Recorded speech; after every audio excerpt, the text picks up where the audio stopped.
তরমুজ যদি খেতে হয় অবশ্যই বড় তরমুজ, পাকা তরমুজ খেতে হবে, কারণ পাকা তরমুজ খেতে যে একটা টেস্ট, যারা পাকা তরমুজ খান তারা অবশ্যই জানবেন।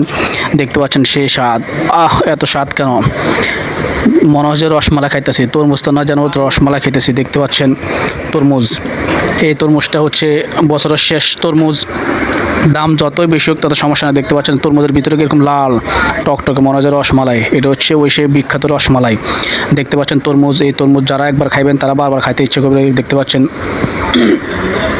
তরমুজটা, দেখতে পাচ্ছেন এমনভাবে বাতি হয়েছে, বাতি হওয়ার কারণে তরমুজটা ফেটে জমতে গেছে। দেখতে পাচ্ছেন তরমুজের ভিতরে উপর থেকে দেখা যাচ্ছে ভিতরে এরকম লাল, দেখতে পাচ্ছেন আপনারা কি টকটকে রসমালাই, মনে হয় রসমালাই, ওই মধু মধু কি রে রসমালাই, ওই মধু দেখছেন।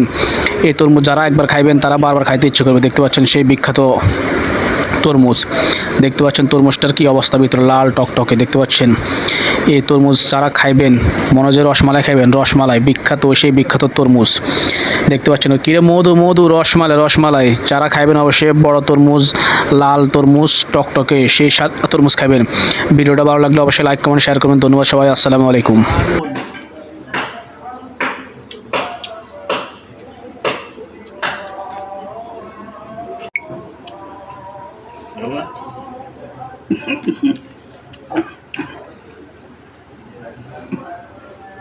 সেই স্বাদ,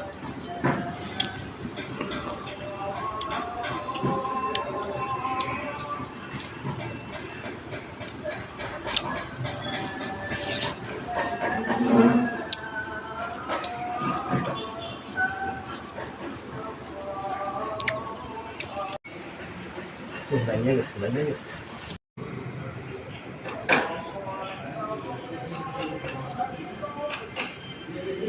রসমালাই, রসমালাই,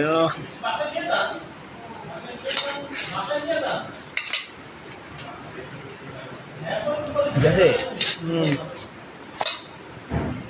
ঠিক আছে, কাটা ঠিক আছে। ভাই বলুন বলুন বলুন।